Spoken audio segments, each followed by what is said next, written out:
Hi, I'm Robby Swift. I'm here to take you through the tuning guide of the H2 and the Helium. You've bought your nice new sail.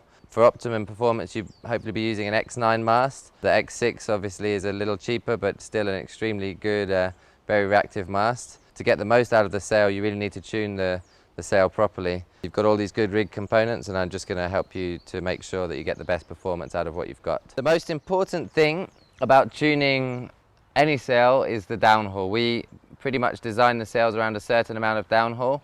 You can let a little bit off for lighter winds and a little bit more for stronger winds, but it's a very, very minimal amount, and really you want to find the perfect trim for your sail and use that in all conditions. On the bottom of the sail here, you've got printed instructions of how much downhaul you need to do. That's a very accurate guide, but it is within plus or minus 1 or 2 centimeters.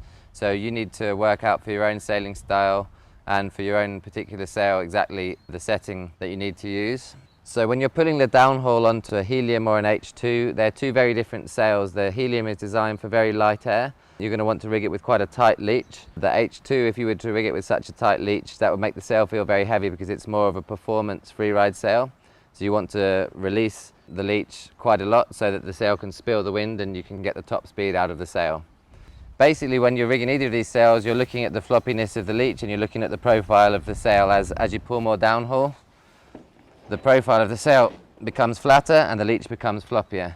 So the downhaul is the thing that's going to affect the feeling of the sail the most. When you first get your sail, you want to go out and try the sail with different downhaul settings. Don't just rig it up as you think. Go out and just expect that to be the right settings. You want to go on the water, sail. If the sail feels a little bit heavy, but it's got a lot of power, you might want to pull more downhaul on, so that the sail starts to feel light and freer and it's not pushing the board down on the water too much.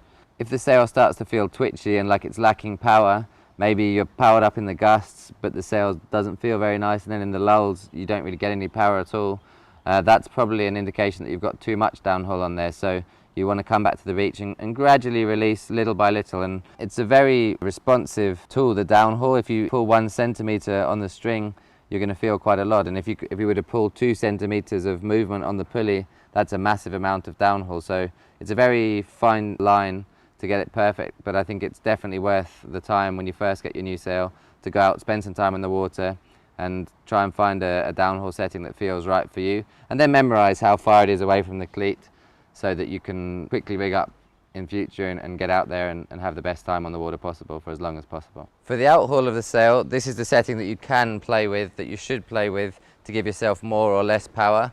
As I said, the downhaul, you need to leave it pretty much at the same setting, but if you're going to give more outhaul, it will take some of the power away, and less outhaul, it will give you more power. The base setting that we say for the NeilPryde sails when you're using a NeilPryde boom is that the sail should be just barely, just not quite touching the boom. So if you pull the outhaul just to a point and you look underneath the bottom here and you see that there's a tiny little gap, half a centimeter gap between the sail and the boom, that's what we say the base setting of the sail is. Go out, try it like that.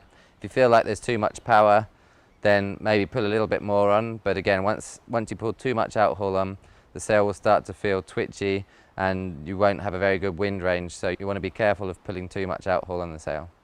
On these H2 and Helium sails, you want to have a fair bit of batten tension on the 2 battens where you have cams, and then further up in the sail, you just want to put enough tension that it gets most of the wrinkles out. You can even leave a couple of wrinkles in the very top battens because you really don't want to over tension the battens in the top of the sail, because that will start making the sail feel top heavy and stop performing quite as it's supposed to.